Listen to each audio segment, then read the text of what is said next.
Hello, I'm Mike Mulvihill, and you're very welcome to this very special programme on the Poor Clares sisters based in Drumshanbo, County Leitrim, an enclosed religious community committed to living the gospel of our Lord Jesus Christ. During this special programme, we'll get an insight into a day in the life of a Poor Clares sister in the convent based in Drumshanbo, County Leitrim. From a young boy, I can recall visiting the convent with my mother. Many others would also be there, and they would be getting people enrolled for different reasons. It could be that someone was sick and needed prayers, had died, or for someone who might be expecting a baby. Those people, for whatever reason, would then be enrolled, and their name would be included in the masses and prayers and daily office of the sisters. I can remember sitting in the porch, then hearing a click sound or buzz, while the door then would open on its own. As an 8 or 9-year-old, or maybe older, I was always fascinated by this. Then those waiting would go in one by one, and through the opening in the other room, messages or intentions would be given to a Poor Clares sister the other side. Before leaving, I can remember on a few occasions being given a miraculous medal. And I think I may have even gotten my first rosary beads from the Poor Clares in Drumshanbo. I visited the monastery and spoke to each of the sisters, and shortly you'll be able to hear their voices on this programme.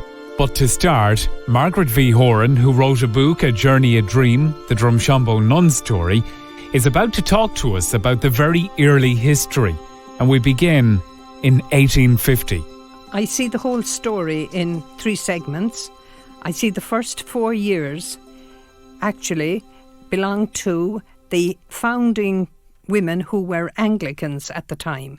And that's 1850. Elizabeth Sophia Lowe, Mary Ann Hayes, 2 Anglican women, very spiritual women. Even at that time, in those years, they had a spiritual director.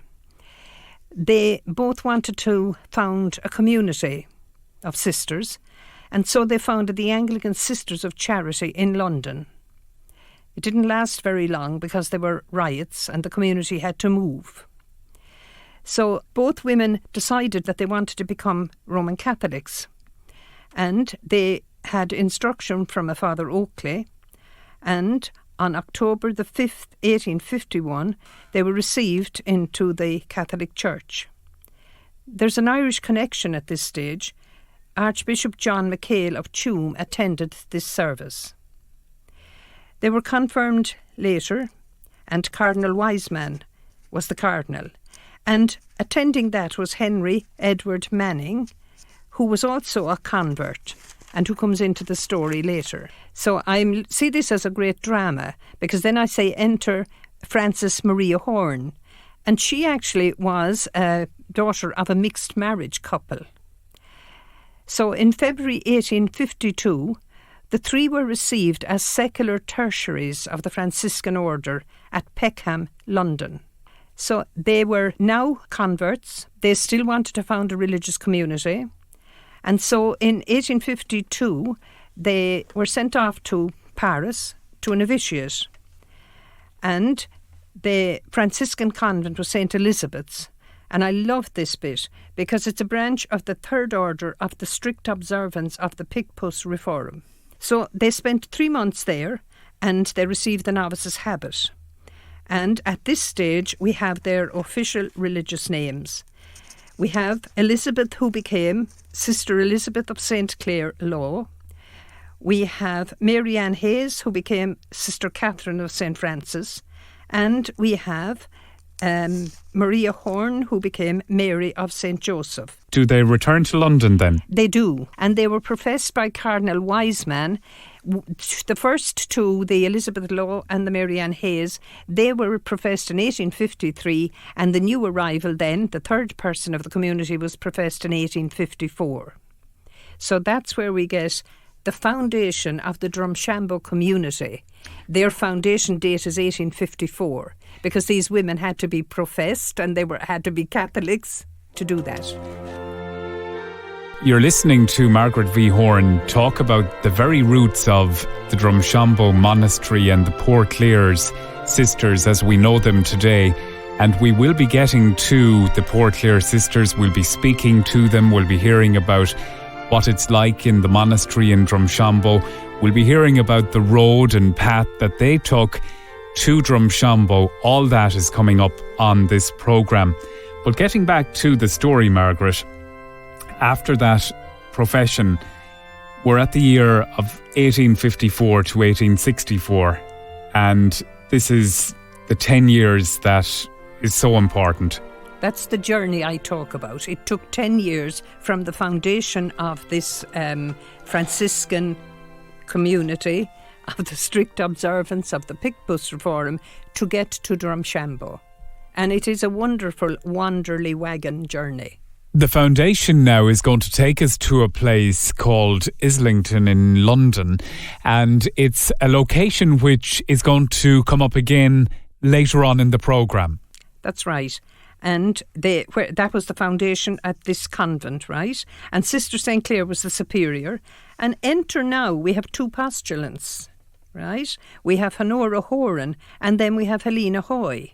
The mission of this foundation was to convert England by prayer and penance.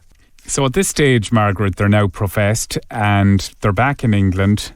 So what happens next? Well, what happens is it's the story all over of the whole Drumshanbo journey is they run into financial difficulties. And it's very true to who they were, Franciscan Poor Clares as they became. So they went to Holloway, which is another interesting point in the story.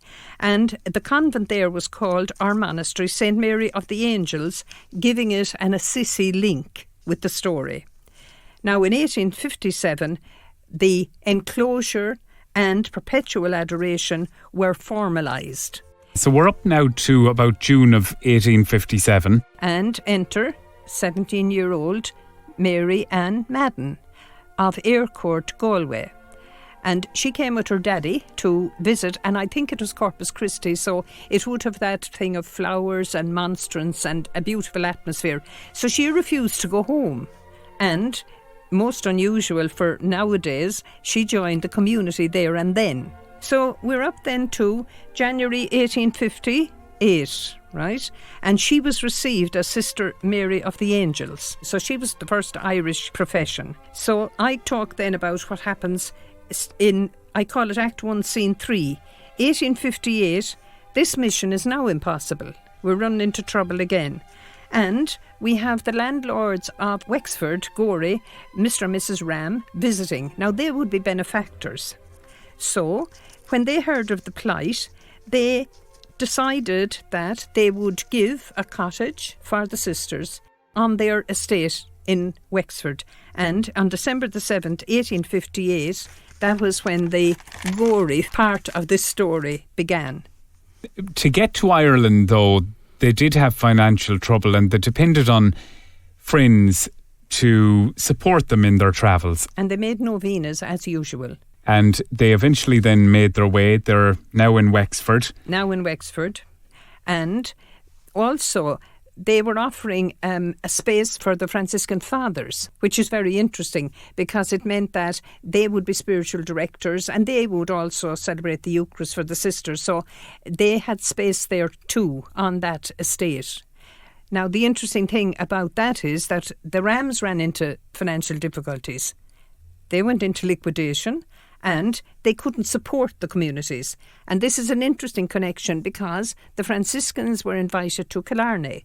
So actually that Killarney house now is connected with Drumshanbo because they were together in Gorey. I find that an interesting connection. The next place is Goresbridge, County Kilkenny. And they were given accommodation in the boarding school belonging to the Brigidine sisters. So they stayed there for part of another year. So what happened next, Margaret? Well, we'll have to get to Sherlockstown. And Sherlockstown is Kildare, near Salins. And they were offered a dilapidated mansion, but it was renovated for them. And there's a lovely connection here because they actually stayed with the Sisters of Mercy in Naas. And it's interesting that in so many years later, the Sisters of Mercy of this diocese came to run and look after Laverna, the retreat house beside them. And later we'll hear from Sister Helen and Sister Mary from Laverna Retreat House in Drumshanbo. When they were temporarily there in 1862, I gather that Sherlockstown House was ready for occupation, and they moved in there, right? And interesting, enter another family, the granddaughters of Henry Grattan. The mother was very opposed, right? She did everything to keep them out of it. So anyway, they actually became part of the community. While they're in Sherlockstown House, they still need to pray for a permanent place. So off we go again. The novenas. Great Elizabeth of Hungary, who was one of their patronesses, and to St. Patrick. And they made a novena, and in 1863, remember, 62 to 63, the prayer was answered, and Hugh O'Byrne of Jamestown House, Drumshanbo, Leitrim, offered 5 acres in Drumshanbo. They made their foundation stone of the present house was laid on the Feast of the Epiphany, 1864, and the 2 superiors stayed in McKeown's house, which is now the library, while the house was being finished. And on December the 8th, 1864, it was consecrated and blessed. My thanks to Margaret V Horan for sharing the history of the Drumshanbo nuns on this programme. On Bank Holiday Monday, the 28th of October 2019, I attended 12 o'clock Mass in the Convent Chapel, which was being celebrated by Father Frankie Murray and Father Tony Gilhooly. Before we meet the Poor Clares sisters, Father Murray will talk to us about his appointment to Drumshanbo. When I was appointed here just over 4 years ago, replacing Father Burke, who was here for 20 years and was much loved, and the people were very sad. Then I got some sad news from Bishop Francis when he was appointing me, saying that because the numbers had fallen so much, the Poor Clares sisters would be closing their convent in the coming summer. It wasn't public knowledge yet, so when I was coming to Drumshanbo, I came with a heavy heart, because I knew they had already lost a priest that was very close to the people here, and it would be unimaginable for people of Drumshanbo, because the sisters are synonymous with Drumshanbo for over 150 years. So it was like a secret I carried, like with a heavy heart. And then Bishop Francis was looking around for another religious contemplative community to come. I'm here with Bishop of Arda and Clonmacnoise, Francis Duffy, and Bishop Duffy is going to talk to us now about the support and work that he's done with the monastery and the Poor Clares in Drumshanbo since taking over from Bishop Colm O'Reilly. Thank you, Mike. I think the Poor Clare community in Drumshanbo is a very important community. I've described it as an oasis of prayer, and I visit there frequently. Bishop Colm O'Reilly, you would have been a great support to the Poor Clares in the monastery in Drumshanbo all through your years as Bishop of Arda and Clonmacnoise. Well, I always considered that community to be very important. One of the things that I heard from my predecessor, and he in turn heard it from people before him, that community there was kind of the powerhouse, if you like, of the local church. In other words, as a praying community, they were at the very heart of the spirituality of the diocese. So that obviously was a hugely important message that I was not going to ignore. Now, it's great that in 2019 the monastery is looking at 150 years of perpetual adoration. Yes, it's a very long time, and of course from a very shaky start, I suppose you could say, way back in that early days. And during my 30 years as bishop, there were times when there were difficulties too. There were the number of sisters dropped from, I suppose, close on 20 when I became bishop first to around the last of the end of my time as bishop. So the adoration, of course, was, because numbers were dropping, that became a bigger challenge with the passage of time. I knew that numbers were going down. Shortly after I came, it was made clear to me numbers were going down. And so the future was in doubt. And Mother Angela was very determined that there would continue to be a presence there, a contemplative presence in Drumshanbo, because it means a lot to many, many people, not just in that parish, but the entire surrounding region. So Mother Angela set about trying to secure another convent to come, and I supported her in that, and I did write some letters, and we had a number of people came, some were interested in coming, and in the end it was the Poor Clares from the Philippines came, which I think was really the work of the Holy Spirit, because the community that came have come from the Philippines are Poor Clares, and so I think it's only right that the Poor Clare charism, the Poor Clare tradition has an opportunity now to continue and to strengthen its presence in Drumshanbo and in that region. So I'm really delighted that the Holy Spirit answered our prayers and that we have a very strong Poor Clare presence in Drumshanbo. Oh, that was very exciting. I was so pleased about that. And that's like a really an inspirational thing.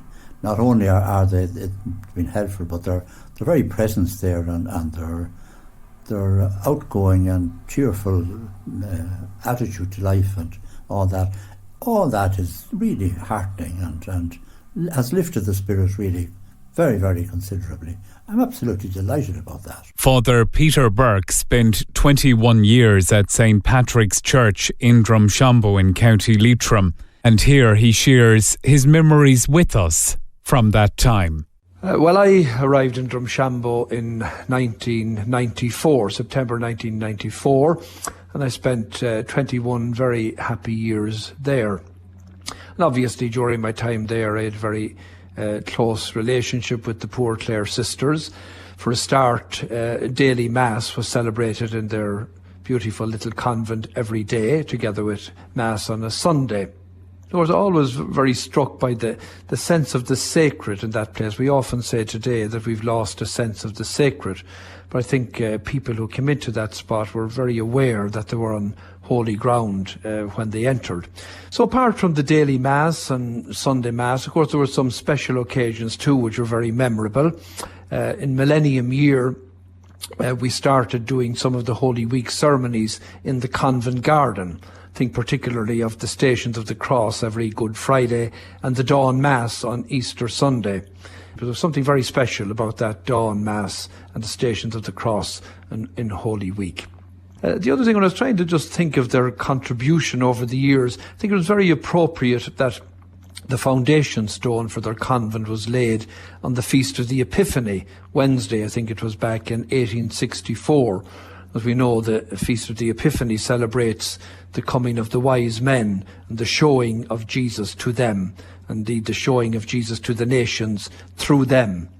And that's what the Poor Clare sisters have been doing in their monastery in Drumshanbo from that time. They've been literally showing the face of Christ to the world and enabling people to come there to their little place of prayer, their haven of peace, their powerhouse of prayer, to encounter that same Christ on their journey. So it's been a marvellous contribution, a great privilege to have worked with them, and marvellous to see a new chapter being written now with the arrival of the Filipino sisters. Remember when I was leaving Drumshanbo, there were certain fears, the numbers had fallen, and there was the wonder, would they be able to keep going? Then we heard about the arrival of the Filipino sisters, which has brought a whole new life, brought a whole new energy, and it's the beginning of a new chapter. And the Poor Clare sisters heard about it in the Philippines, and one of the sisters, Sister Marietta, the sister in charge, had association with an Irish priest, I don't know the Irish priest's name, who had given her first communion and had been part of her life. And she felt that the Poor Clares in the Philippines owed the Irish Church, the Irish Poor Clares, a debt of gratitude. So So she came and visited a few times and spoke with Mother Angela and decided to invite some of her sisters to come and share their life here. So then she went back, invited Sister Gemma first of all to come, and Gemma tells me that she hadn't finished her term as the abbess of her community, but came because she was afraid the community would close if she didn't come. Hello to everybody. I'm Sister Gemma. I came here in Drumshanbo 3 years ago.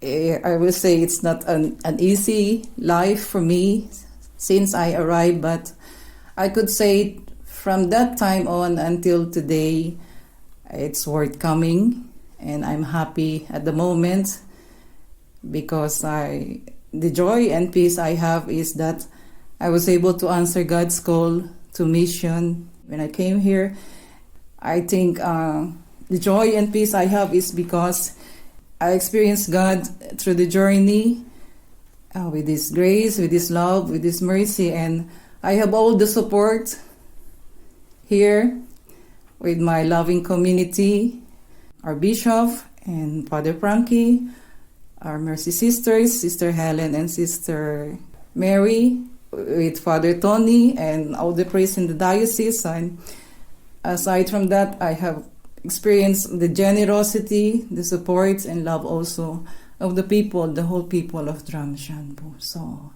as I said before, it's worth coming here, and I'm very happy until now. When you moved to Ireland and to Leitrim, had you ever visited Ireland before that, or Drumshanbo? No, this is my first time. Also, I say around 15 years ago, I volunteered to go to our mission in Belfast, but unfortunately my community did not allow me at that time, so maybe it's not yet God's time. And after that, and this 3 years ago is the opportunity for me to be invited to help the sisters in the monastery. So. And at the time of you coming to the convent, it was at a crossroads. It was an important move and an important time for the convent. Yes, because the invitation for me is to help them, because at that time I think they are really decided to close the monastery. So I was challenged also to continue. If I will answer this mission, I would share it. I would love to continue the mission God has for the monastery. And then Gemma asked Sister Paul, would she like to come and join the community of the Poor Clares?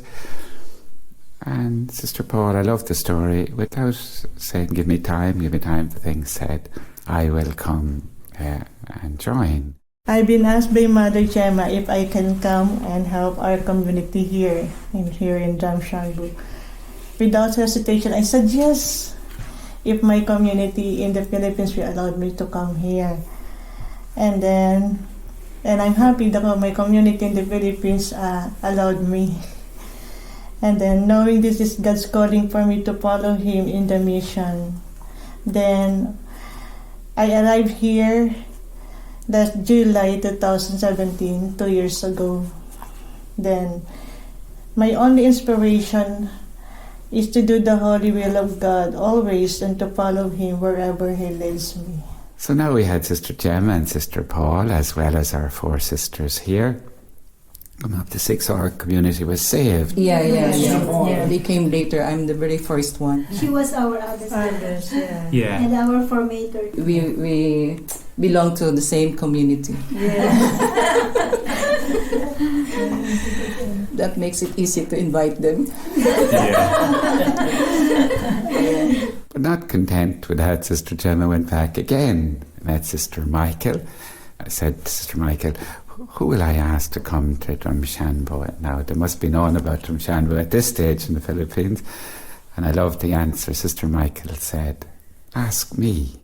In November 2016, Mother Gemma and I had a chance to talk over the phone because she was already here in Ireland. She asked me to remind our community in the Philippines on the promised help for Drumshanbo.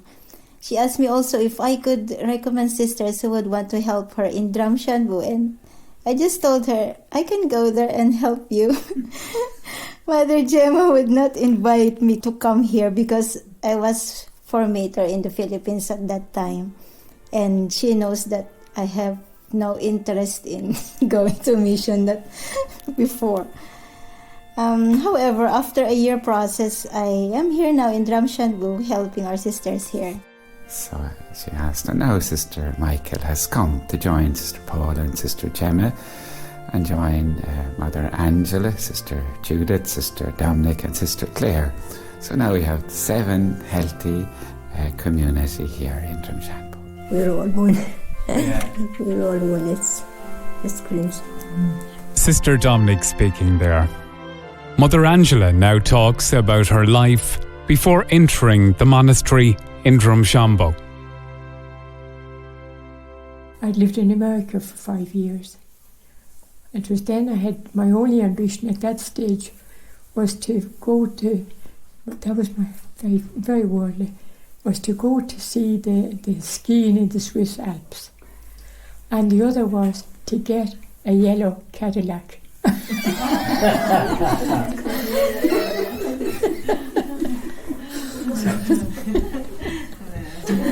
Did you get to do any skiing ever? No, I didn't.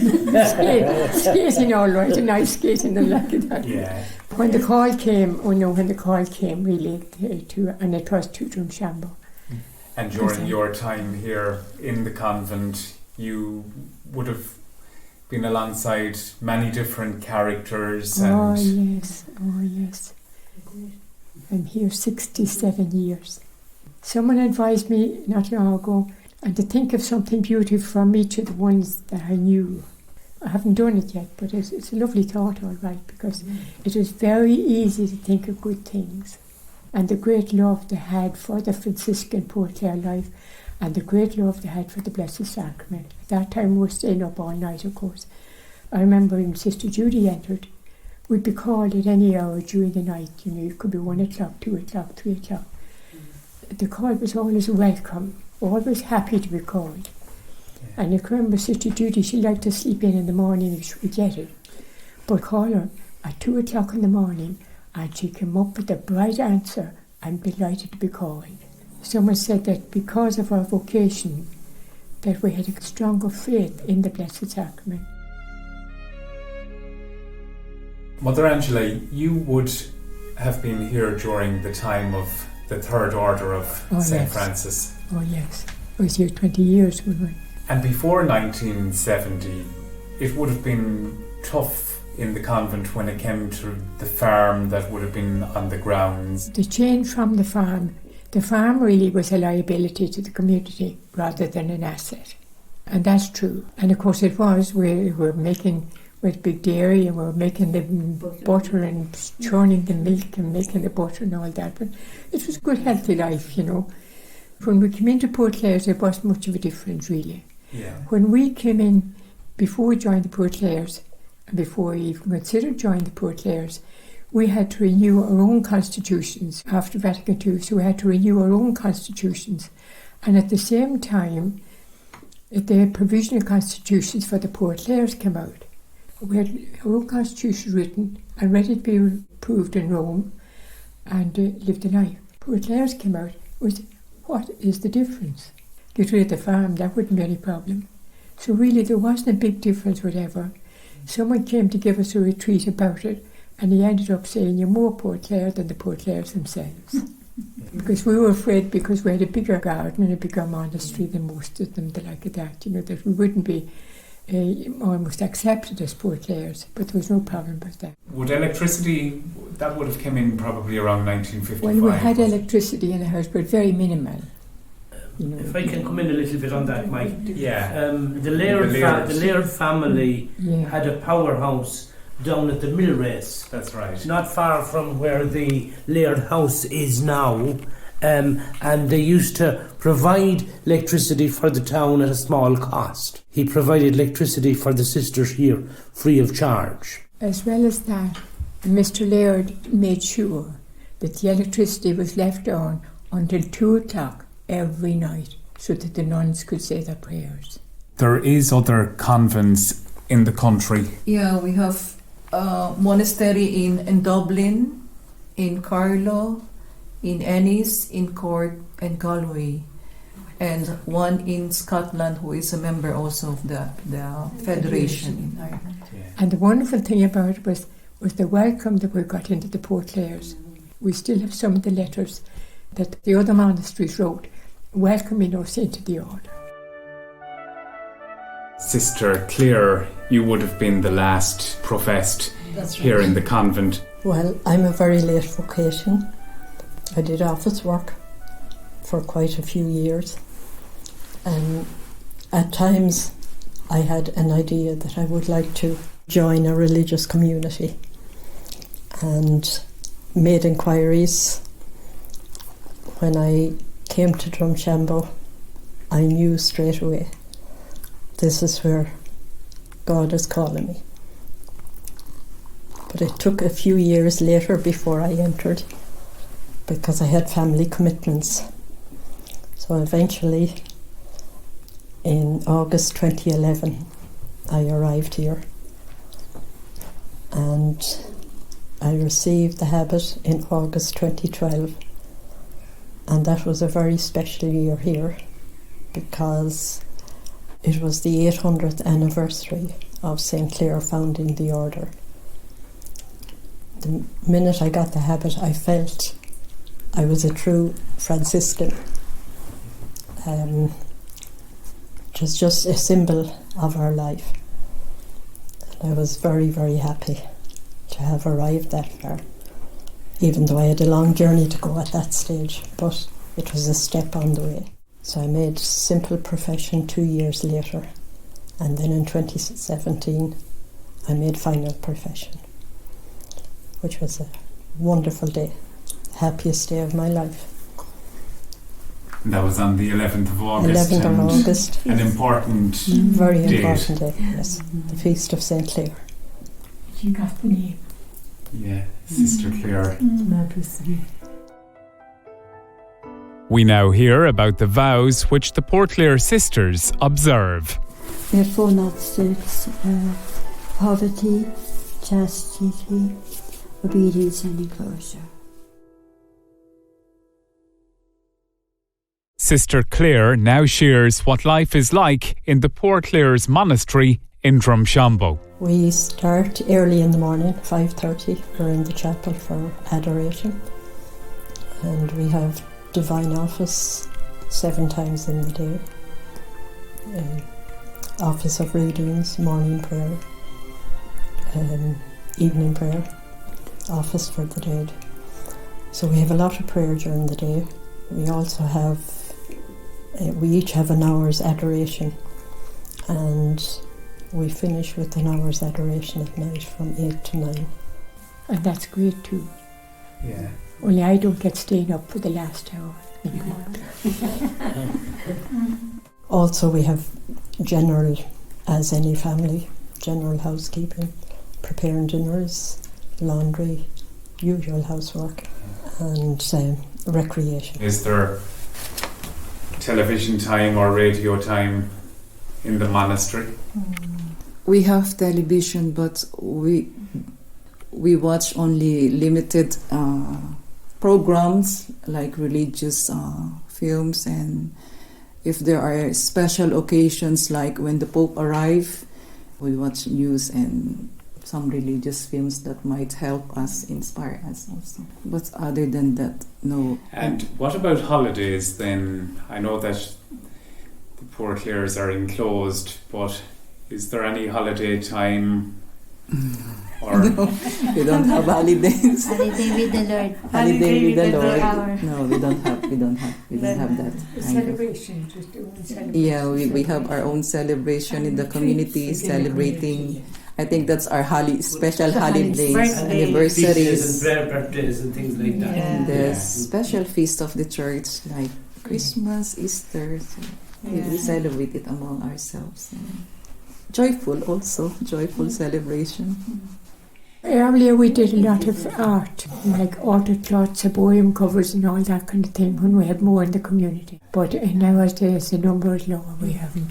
And besides, spend really more time in prayer now, isn't that right, really? We're spending more time in prayer now than we did before, since we have the numbers. It's not ourselves, it's the world that we're praying for. We see quite a few people at the door that call for prayers. Mother Angela, is there a tradition there, if you were ever in need or left wanting, that the bell would ring? Yes, a tradition, but it's something we never had to avail of. If we were hungry and if we were in need, then the idea was ring the bell and people would come with support to us. But actually we never had. People have been very good to us all the time, from the very beginning, people. So we never had to ring the bell. But a family came to town, and during the night we ring the bell 1, 2, 3 every hour. That's something different, that's always going on. But the little boy heard the bell ringing, and he rang into the mother and he said, "Mommy, bell ringing." Oh, she said, "That's the nuns are hungry. When you come, you family." And he said, "Oh, the nuns are hungry. We must go to them tomorrow and bring them some food." So she said, "You go back to bed and sleep, and we'll go to the nuns tomorrow." So anyway, after an hour, of course, the adoration bell rang again. And he ran into the mother. "Mother, the nuns are hungry again." But was we never had to avail of this tradition. But the bell rings every hour, 1, 2, 3 every hour. But that's for those the Blessed Sacrament. But the tradition is the other nuns, and they rang a bell, and then they left a notice out for the beggar. "No bread today." Everybody came. The nuns had no bread today. Everybody came bringing them bread. I asked Sister Judith, would they ever leave the monastery? We do go out for medical reasons, even the dentist, these sort of things. One thing I would say that people don't realise, really, the happiness of living our life. I think everybody would agree with that now here. It's difficult, you can't explain it. We have to leave the enclosure, and you have to leave now and again, maybe going for maybe a period in hospital or something. But we would be sick going out of the enclosure. We didn't like going out of the enclosure. It wasn't that we were afraid of going out. But we knew we were on consecrated ground, and we're in the presence of God in a certain way. And we felt like going out, and that was true, going back out into the world. You miss that. But sometimes you're going out, because it so seldom happen. Could be car sick or something, but you never be car sick coming home. It's always the joy of coming back. From time to time, the Poor Clares do have a course, put on a course, it's called Ongoing Formation. So anything that can't be done within the enclosure as an exception, we go out, but not normally. Yeah, we have a regular, like what Sister Judith told before, the ongoing formation. We are attending meetings and courses about our life, updatings in information and ongoing information. And when did it come to shopping or anything like that? People do the shopping for us, except if we had to buy something like shoes or something like that. So we try to include that if we had to go out on medical, do the same two things together. But anything that can't be done by anybody else, but that's very exceptional. Sister Clare told us that a lot of people write to them at the Poor Clare Monastery of Perpetual Adoration, Drumshanbo, County Leitrim. And also we get a lot of posts from people looking for prayers. A prayer has been for us our way of life, most especially the Holy Eucharist, Divine Office, Rosary and Adoration. And it is a great privilege for us, of course, to pray for the needs of the whole world. Prayer makes us connected to all of God's creation. As we celebrate with gratitude to our loving Father the 150 years of unbroken adoration, we would like to acknowledge and thank our lay adorers for their continuous support. The participation of lay adorers, which I think started 28 years ago, became possible also through the encouragement of Bishop Colm O'Reilly, their bishop at that time. Because one moment of pure prayer for the world is worth more than all the rest put together, and that's the words of the popes, the words of St. John of the Cross. John Flynn from Tullylannon Leitrim village will now talk about how he knows the Poor Clares sisters. That's right, Mike, and I have been privileged in latter years at least to drive them on occasions when they had to go maybe to hospital or go to the airport.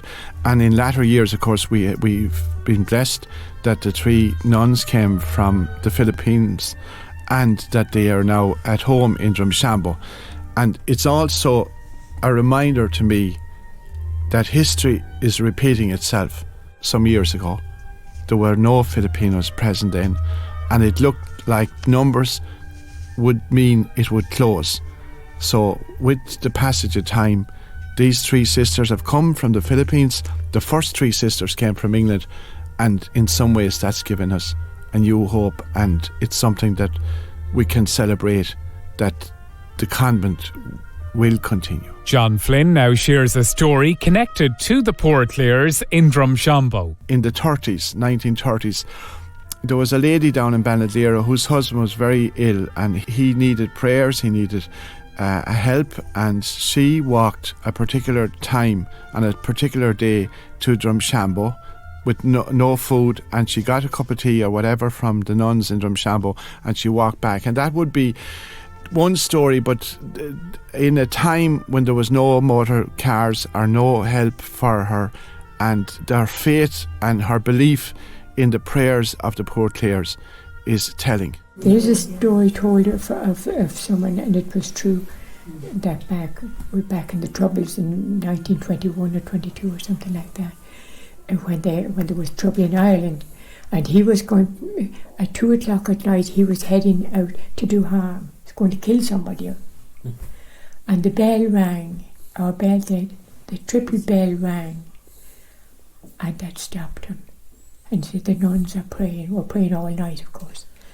And that stopped him. He told the story himself. And he was on his way to do harm, to do wrong. And when the bell struck, it struck him, the nuns are praying. I can't do this.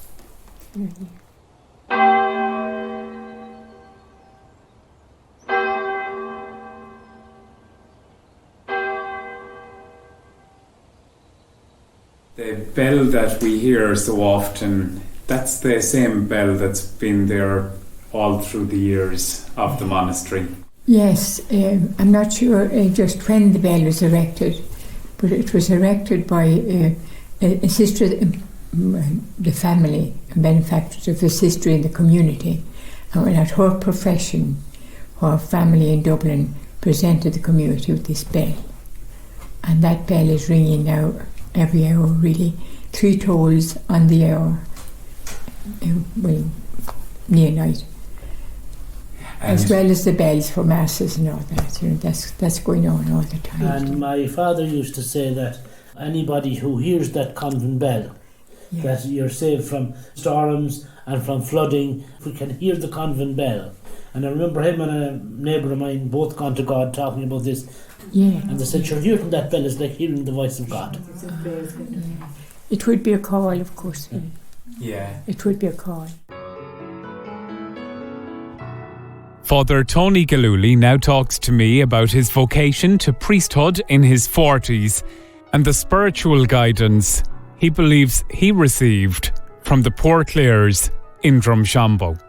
When I came here to this convent in 2007, told them I was going off to Maynooth to contemplate becoming a priest. And they journeyed with me. And I'll give you an example of the support they gave me. I remember saying to Father Cadam, Father Simon is now based in Granard and was vocations director at the time. And I remember saying to Father Simon that they're great spiritual support to me, the sisters here. And he said, Tony, they're spiritual directors because they spend their lives in prayer in front of the Blessed Sacrament. And what they bring you is very special. And I knew it was special, but I loved to hear Simon tell me that it was special. We're so blessed in Drumshanbo to have this community because we have daily Mass in Drumshanbo. and I have come here to daily Mass on a regular basis, and there's no doubt about it that those things nourished my vocation and prepared me for vocation. And I was a minister of the Word, a reader in this lovely community here for many years, and I'd come and I used to read on Tuesday evening at the 7 o'clock Mass, and that was all part of the preparation for vocation. I didn't know at that time I was being prepared for vocation, but the first man that said that to me was when I had an interview with Bishop Colm, which students do.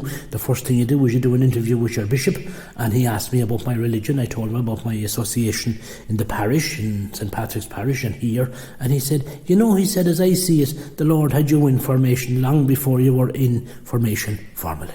For the last 28 years now, the laity from our parish and further afield have been taking an hour of adoration once a week with our own rota in union with us, and that's a tremendous sport. So not only are we praying, but the people are joining in with our prayers for the whole world and the needs of everyone. And the big part of that now coming into the 150 years of Unbroken adoration here at the convent. The 150 years of adoration it's continuously living out by us and the support of the people outside, and it gives us strength to persevere. And it's good for them to come. I often say to them coming to see the adoration going on. See the life like it's then. It's good to open their eyes, like even the younger generation, like something to open their eyes to see. There's more to life than enjoyment outside. Yeah. And I think that's very important. Together, we and the people in Drumshanbo are supporting us with the prayer, though. I think that is a very special grace for us. We are very grateful for reaching this 150 years, and I'm sure everybody is very happy also with that. Yeah. That's true, and that is a wonderful tradition. Many people have been helped and assisted. Their faith has been strengthened. Their prayers have been answered through that perpetual adoration, and that is one wonderful service that the sisters provide. And I think it's a central one, adoration of the Blessed Sacrament, praising the Lord. So I think that people are very happy that tradition and that practice continues in Drumshanbo. But above all, I think it's great to have the Poor Clares tradition continuing and strengthening. Just on that note about the adoration, it's a two-way street, because I was for a long time as a layman involved in the Eucharistic adoration with myself and my late mother. And long before I went to Maynooth, those of us that are priests and religious, the Divine Office is central to our lives. And I wasn't first introduced to the Divine Office in Maynooth. I was first introduced to the offices of evening prayer and night prayer here in this lovely community as part of the laity coming in to participate in adoration. And I think the graces from that is huge. And I am happy to be with here, the people of Drumshanbo. I saw their faith, very inspiring. And it helps me to be inspired to live in this mission. Then a few months later, after last July only this year, I was incorporated in this community. And thank God, the graces that He poured on me helps me a lot to persevere, to go on with the life that the sisters have been started. We call it the Unbroken Adoration, 150 years, very nice. It's wonderful that we're here praying, and the Sisters of Mercy are outside as well as helping us. They're helping the parish, they're doing the active, so we're praying, and they're doing the active work for the parish and for the people. Yeah, I'd say there were two things that did make a significant difference and helped a lot. One was the introduction of a supportive presence of the Mercy Sisters. I think that was vitally important. There were two lay people, a man and his wife, who used to inhabit the lodge, as it was called, and they were the contact with the outside world. They were retiring, and I seized the opportunity to see if I could get the other community to come in, because I knew that they would be able to be the contact with the outside world. Sister Helen now talks about Laverna House and the invitation which brought her there. Well, Laverna Retreat House was here, I think maybe from the mid-70s, maybe about 1976. But where we are living here at the Poor Clares Convent is called the Convent Lodge. And we came in 1992 on the invitation of the then Mother Abbess, Mother Angela, and our Bishop of the time, Bishop Colm Reilly, in collaboration with Sister Elizabeth Manning, who was our leader of the Sisters of Mercy in the Diocese of Ardagh and Clonmacnoise at that time. Laverna is actually just a little place apart where people can come for a quiet time and be part of the prayer of the sisters, join with the morning and evening prayer, and basically just have a quiet space. It is Poor Clare property, obviously. Many people down the years have come and have found this a very inspiring place to spend time and be part of the prayer of the sisters with the Eucharistic adoration. Really, our mission statement at the time was to be part of the Poor Clare ministry and have a parish outreach. In the year prior to us coming, we got the opportunity to volunteer for this mission, and quite a few volunteered, and then 4 of us were chosen in May 1992. Sister Joseph Regan, Sister Claire McDermott, Sister Alphonsus O'Brien and myself. And then Sister Mary came in 2005, which was a wonderful addition to the community, because at that point Sister Clare had left this community and Sister Alphonsus was ageing at that time, so it was wonderful to have Mary as part of our community. I always had an interest in the contemplative life, and there was a vacancy, I suppose, in this community, or an opportunity to come, and I asked to come here, and I am delighted to be part of the Poor Clare community and their prayers, and also I am involved in some ways in the parish. I would be with them at prayer times and also support the singing in the convent. The liturgies are beautiful, and it's lovely to be part of the choir in the Poor Clare Convent at daily mass and at the prayer of the church. But in addition, they would be very supportive of the Poor Clares. That worked out very well, I think. Later, not that much later, we began to look towards the laity more. The laity have always been close to the community, really. This wasn't totally new, but they hadn't been kind of entrusted with particular roles that they were able to fulfill.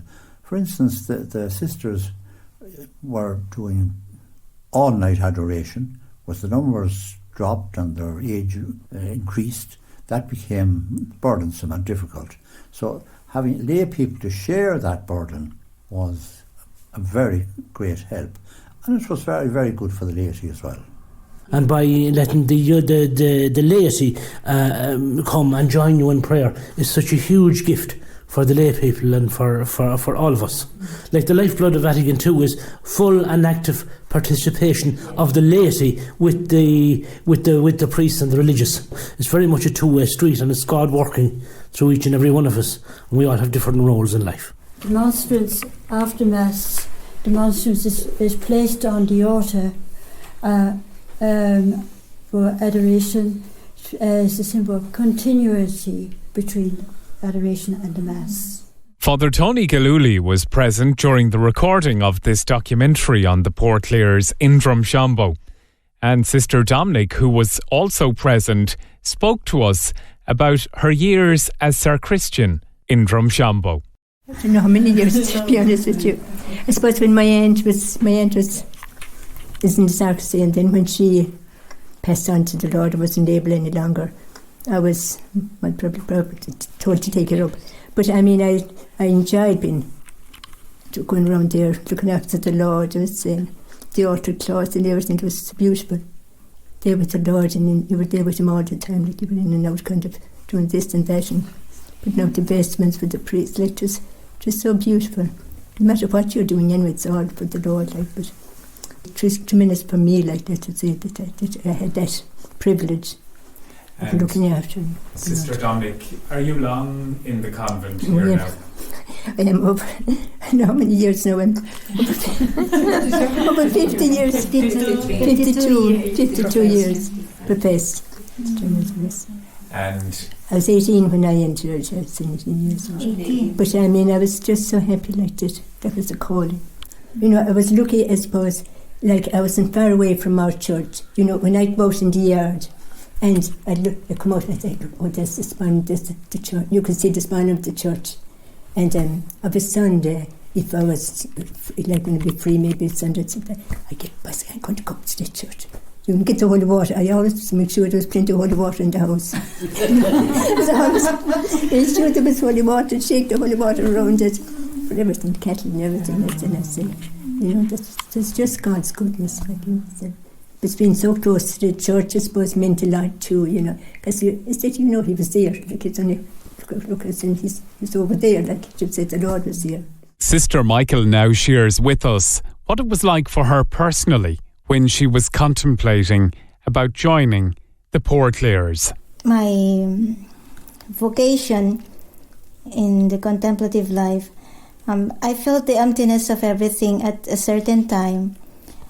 My vocation comes from my desire to live my life for God as a way of thanking Him for the love and kindness He has shown all my life and to keep a constant communion with Him.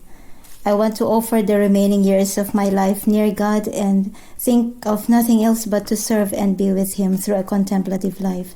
And this is how I would help my brothers and sisters throughout the world through prayer. And everything I do down to the last detail will be converted into spiritual food that our Lord Himself will distribute to hungry souls all over the world. He makes it so simple for me to help Him and thus share in this work of mercy. At the age of 22, I entered on May 11, 1997. And my family was against my vocation, but once I heard the calling, I just couldn't resist it. Thank God He is so faithful to me, and I am now 22 years in the monastery. Presently, I am assigned in the sacristy, and I am happy doing my work because every time I prepare for the Holy Mass, I am always thinking that Jesus will say the Mass today. And so I am privileged to prepare all the things He would need for the celebration of the Holy Mass. And every time I expose the Blessed Sacrament in the morning at 5:30 a.m., I would always pray to Him, Lord, please open the tabernacle of our hearts and make them your home. And every time I lit the candles in the altar, I pray, Lord, enlighten the hearts of those who are in darkness at this moment. And every time I ring the bell, I pray, Lord, ring the bell of the hearts of those who are in distress, in trouble, and who are in doubt.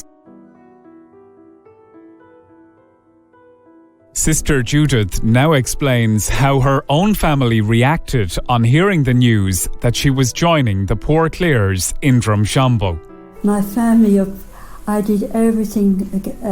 First of all, I'm a convert, so that was a big shock to my family, and they did not take that well at all. I had shared with a Catholic neighbour of ours who was a legionary, and when she heard that I wanted to become a Catholic, but my parents very much opposing to it, and I'd have to wait from 13 to I was 21 before I had the freedom to follow my desires, she gave me a miraculous medal by Blessed Lady and told me about it. And I made a pact with Our Lady. I said, I'll wear this medal always if you look after me always. And to this day I still have that, not the same one, but I still wear the miraculous medal. And I know that Our Lady has protected me. I've been in danger, I have been tempted, and I've felt that protection of Our Lady and guiding me and keeping me, must say, pure for this life, leading me on. And I know it's from wearing the miraculous medal. You received the church on the feast of the miraculous, or what did you? Yeah, I was actually received into the church on the feast of Our Lady, Immaculate Conception, baptized in my first Holy Communion. And then when I entered, I made my first I was received into the convent here on the Immaculate Conception as a novice and made my first and final vows in the Feast of Immaculate Conception. And then eventually when I told to my family I was becoming a nun, fortunately there was 12,000 miles between us when that happened, because they were very, very angry and upset and worried, naturally.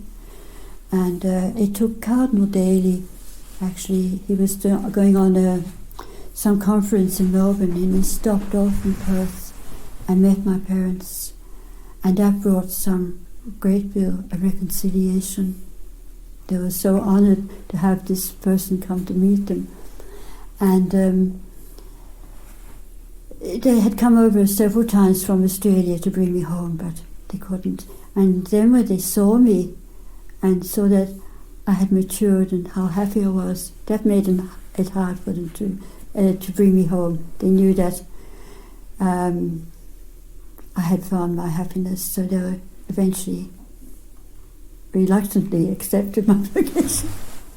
And Mum would say, and all my friends' daughter, you didn't do what I wanted to do, get married and have a family.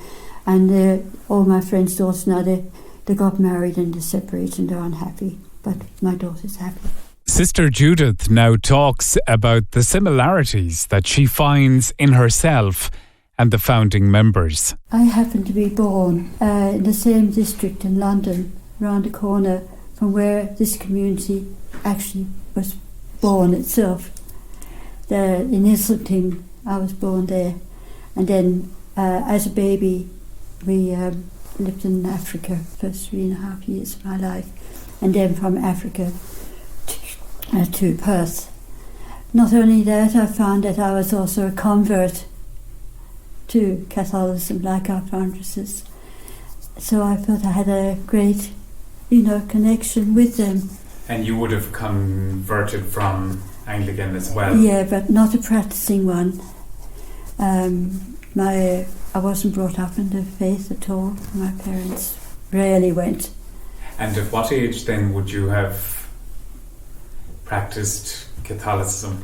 I think the first, it was from an experience when I was about 13 years of age. I was in a chapel, and I saw this statue of Our Lady, and I didn't know. I just asked Our Lady, "Who are you?" And she answered that question, who she was, by leading me to her son, Jesus. And that happened about 3 weeks later, when I was attending Mass, when the priest held up the host. My attention, it's just something happened, and I found myself believing in the real presence of Jesus at that time.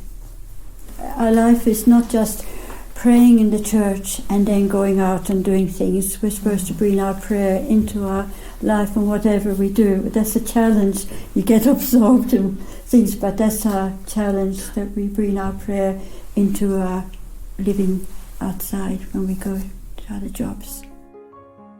As Sister Dominic pointed out towards the start of this programme, when it comes to chores, jobs, or just helping each other out, they are all one. And I heard since the arrival of Mother Jimma, Sister Michael and Sister Paul, who will speak next, when it comes to music, it's got very competitive. All of us, but Sister Michael and Sister Jemma are very good. I'm their talent manager on the channel. I'm just good in promoting them.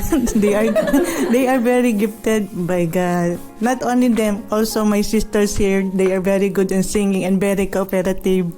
I am very happy because all of us are more musicians. Yeah, even Mother Angela, I am happy to see her singing. Yeah. And is there one of you that composes music? Yes, Sister Michael. As part of the theme for the 150th anniversary of the Unbroken Perpetual Adoration, which has taken place at the Monastery in Drumshanbo, Sister Michael now performs a song which she has composed entitled Keep the Candles Burning. So we keep the candles burning.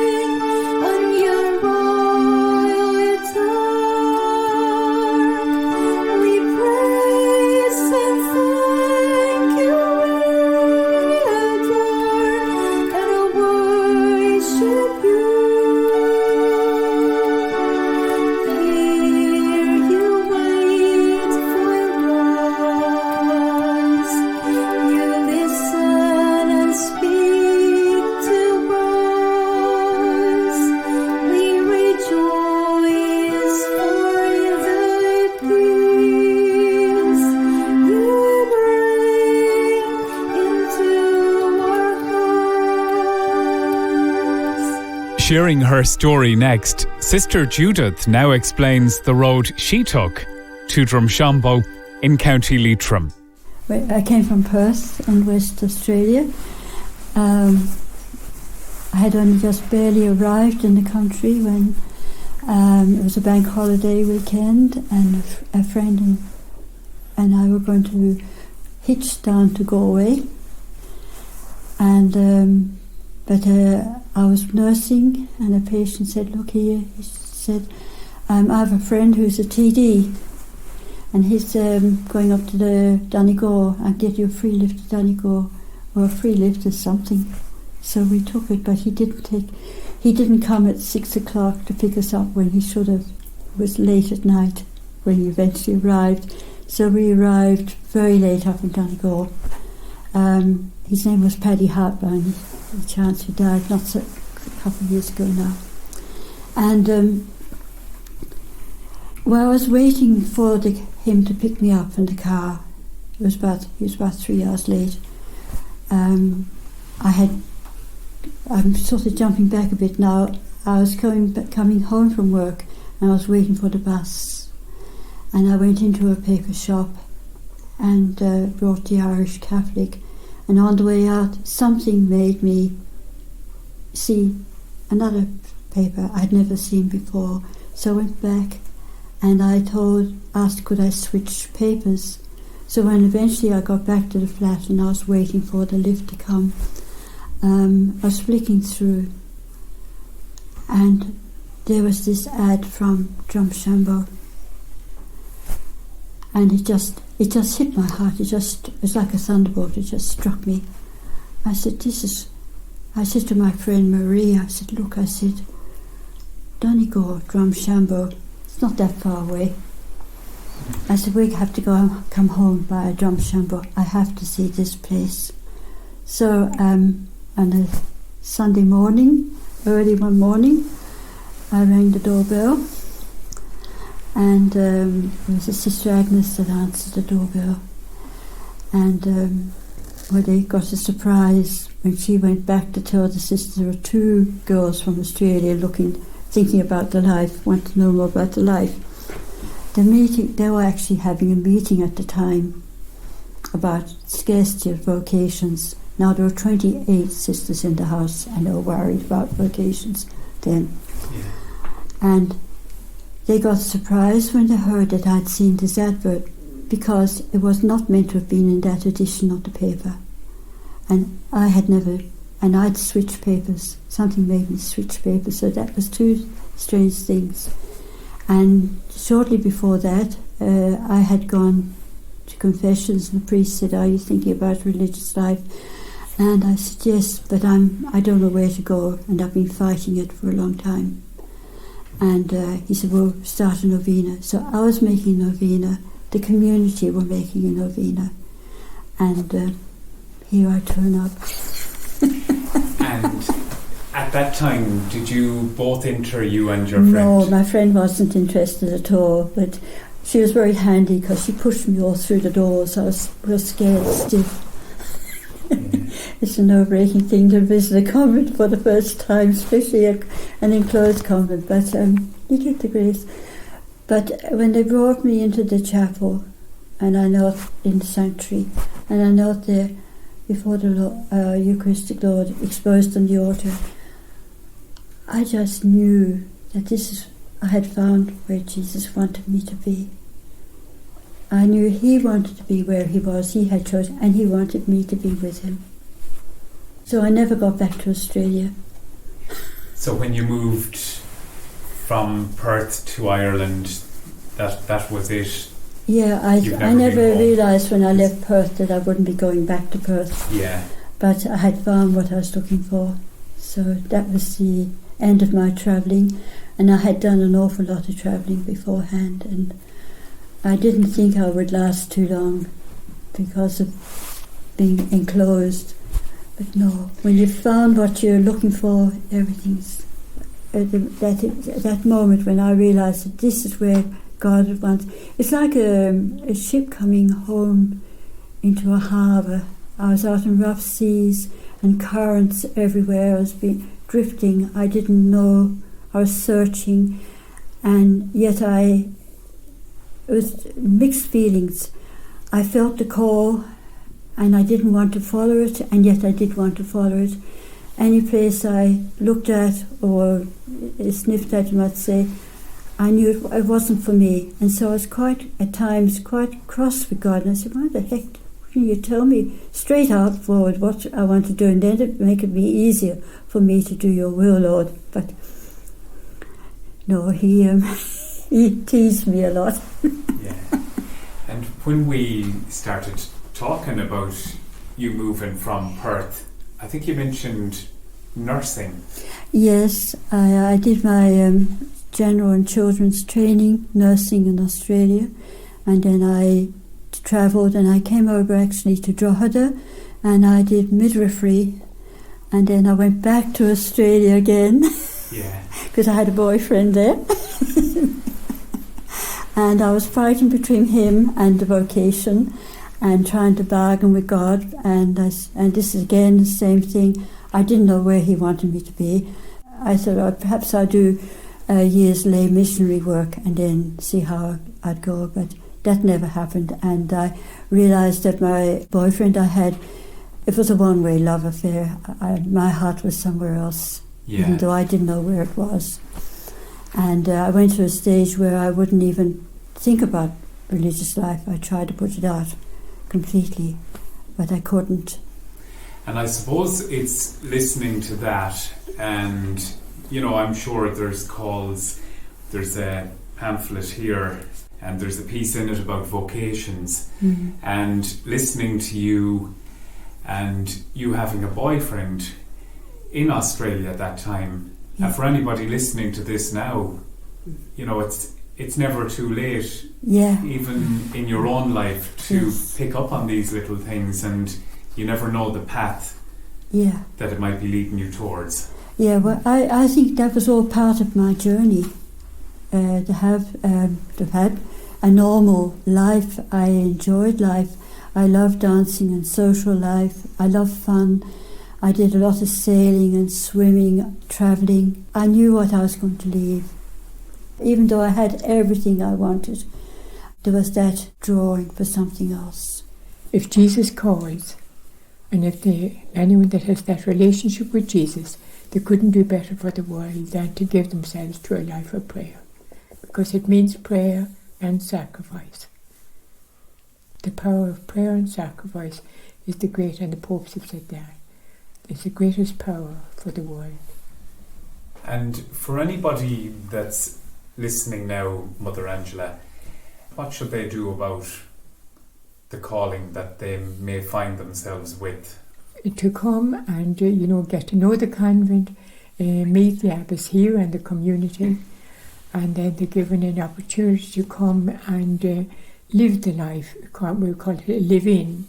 They can do a live-in for a while and experience the life for themselves by staying here and seeing.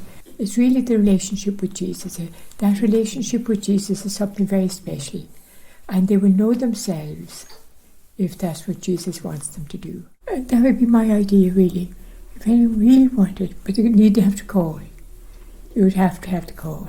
You couldn't live the life and that call comes from a relationship with Jesus. The idea would be to write to the community or make some contact with the community. There's a way of contacting on the website. Yeah. And the website, Poor Clares of Perpetual Adoration.com. Over 18 to be considered, but no upper age limit. Normal good health, normal life. Would you like to share your hopes for the convent? We hope for more vocations, we hope for ongoing, and we hope for more Filipinos.